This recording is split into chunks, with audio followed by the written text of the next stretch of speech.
¿Qué creían aquellos cristianos? ¿Qué era aquello que apreciaban más que su propia vida? Esta vida mortal no era para ellos sino la antesala del paraíso, del goce eterno de Dios. Un anticipo de él era la Eucaristía, en la que recibían al mismo Cristo en alimento. Imitarle, sobre todo en el amor, era su objetivo. Igual que su divino maestro, ellos resucitarían después de la muerte. Un texto de principios del siglo II, la Didache, resume ya la fe y la liturgia de los primeros tiempos. Todo aquello contrastaba fuertemente con el paganismo circundante. El Coliseo es el símbolo del poder de Roma y de los valores de aquella sociedad, ávida de juegos y de diversiones sangrientas. Terminado en el año 80 por Tito, fue el marco grandioso del martirio de muchos cristianos. Era el mayor, pero no el único anfiteatro del imperio en el que eran arrojados a los leones en época de persecución.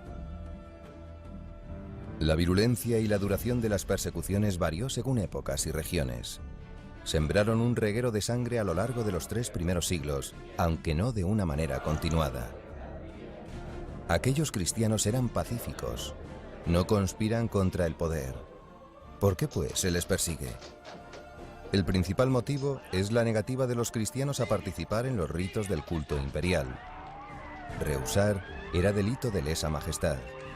Suponía infidelidad a la patria y la pena era de muerte. Muchos cristianos prefieren dar la vida antes que renegar del Dios único y verdadero. Pero las persecuciones no son solo iniciativa de emperadores y magistrados. Influye mucho una opinión pública que tilda a los cristianos de ateos y magos, acusaciones que suponían la condena a muerte. Lo que pasaba era que detrás de esas acusaciones, en el derecho penal romano, lo que había era una condena a muerte. La hostilidad degenera en fanatismo cuando, como señala Tertuliano, se achaca a los cristianos cualquier epidemia o catástrofe natural.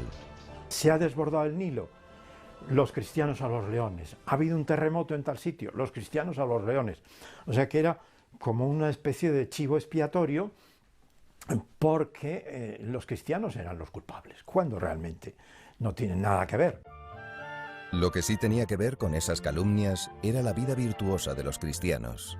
Era como una bofetada moral para las costumbres depravadas del paganismo. El aspecto por el que son reconocidos públicamente los cristianos es por su integridad moral, que evidentemente despierta las envidias de sus contemporáneos paganos, que no eran capaces de llevar adelante una vida honrada y limpia. Y esto provoca envidias, ¿verdad? Y esas envidias de alguna manera son las que provocan las persecuciones también. Hay evidentemente elementos políticos, hay elementos de tipo religioso, pero estos son sobre todo excusas para ocultar esa envidia sana. Desde el siglo I el cristianismo es considerado superstición ilícita y la profesión de fe un delito. El populacho propala acusaciones monstruosas de infanticidio y antropofagia. Esos cargos nunca fueron probados ante los tribunales. Es reveladora la actitud de un gobernador romano de Bitinia ante unos detenidos cristianos.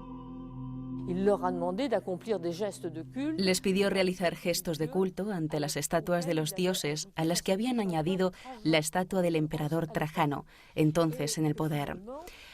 Finalmente, les castigó por negarse a ello, pero no por los crímenes que los rumores públicos les imputaban.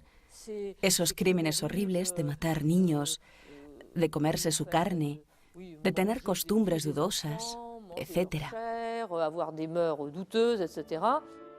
En realidad, los infanticidas eran los romanos, una de cuyas costumbres era tirar al río Tíber los hijos no reconocidos que no habían podido vender como esclavos. Era un sucedáneo del aborto. Los cristianos creían en la divinidad de Cristo. Eso les impedía adorar al emperador, pero acataban su autoridad legítima en lo demás. No eran unos traidores, ni unos rebeldes. Desde el principio, desde Cristo y los apóstoles, los cristianos habían dicho siempre que ellos eran ciudadanos y súbditos leales del imperio, que rezaban por las autoridades, y tenemos pruebas conocidas de esas oraciones por las autoridades, aun cuando eran perseguidos. Estas galerías son las catacumbas de San Calixto. Construidas como lugares de enterramiento, los cristianos se refugiaban en ellas en tiempos difíciles y de persecuciones. La descripción de la iglesia de los 3 primeros siglos como Iglesia de las Catacumbas, siempre perseguida hasta la paz de Constantino, no es exacta. Hubo de hecho amplios periodos de paz en esta primera época, donde las catacumbas solo se usaban para lo que fueron hechas, como cementerios. ¿Cuántos mártires hubo en los 3 primeros siglos? ¿Cuántos han muerto en las persecuciones? Algunos hablan de 200.000. No sabemos si es mucho o es poco, porque no sabemos cuántos habitantes tenía todo el imperio, ¿no? En cada momento. Lo que tenemos, eso sí, son los documentos que nos atestiguan la muerte de personas que han sufrido heroicamente todas las torturas previas al martirio, ¿no? Y de esto nos hablan los historiadores antiguos y tenemos también las actas de los mártires. Las primeras noticias del culto a los mártires se conservan en una carta de San Policarpo de Esmirna. Era discípulo del apóstol Juan, que lo consagró obispo. Fue quemado vivo en Roma a mediados del siglo II. El relato de su pasión es uno de los documentos más antiguos de la Iglesia. La literatura martirial es muy abundante. Se distinguen las actas de los mártires, que son documentos auténticos de otros escritos que contienen relatos legendarios. Entre otras muchas se conserva el acta de San Fructuoso y sus 2 diáconos arrojados a las llamas en el anfiteatro de Tarragona en el año 259. Entre los mártires hay nobles y esclavos. Emociona leer las actas del martirio de la esclava Felicidad y de la noble Perpetua. Cada una tenía un niño de pecho. Pero, consecuentes con su fe, se negaron a sacrificar a los ídolos y fueron después echadas a las fieras en Cartago.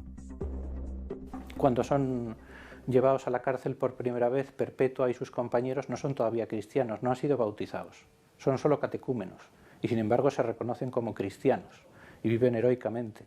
Solo durante su prisión recibirán el bautismo. Comienzan a ser cristianos en la cárcel, precisamente. Hay mártires de todas las edades, incluso niños como los hermanos Justo y Pastor de 9 y 13 años. Murieron testigos de Jesucristo hace 17 siglos en Alcalá. Su culto se extendió pronto por España y Francia. La mayor parte de los mártires cuya memoria conmemora la liturgia actual corresponden al siglo III. Se había restaurado por entonces el culto a los dioses y al emperador. La Iglesia no lo admite y se desencadenan las duras persecuciones de Decio y Valeriano. Pero no todos los cristianos se mantuvieron firmes. Algunos claudicaron. Se les llama caídos, lapsi. Apóstatas es una palabra un poco fuerte para aquellos que sucumbieron ante la persecución, haciendo un pequeño gesto, unos granos de incienso en un pequeño altar o simplemente comprando un certificado justificativo de haber sacrificado. Los lapsi podrán más tarde reintegrarse a la Iglesia mediante una penitencia proporcionada a su falta. La más terrible de las persecuciones fue la última, a principios del siglo IV. La ordenó Diocleciano con el designio de terminar de una vez para siempre con el cristianismo. Hizo muchos mártires, pero fracasó. Pronto iba a sonar la hora de la libertad de la Iglesia. ¿Cuál fue, pues, el balance final de las persecuciones? Las persecuciones hicieron daño, pero estimularon la generosidad. Tertuliano decía que la sangre de los mártires es semilla de nuevos cristianos.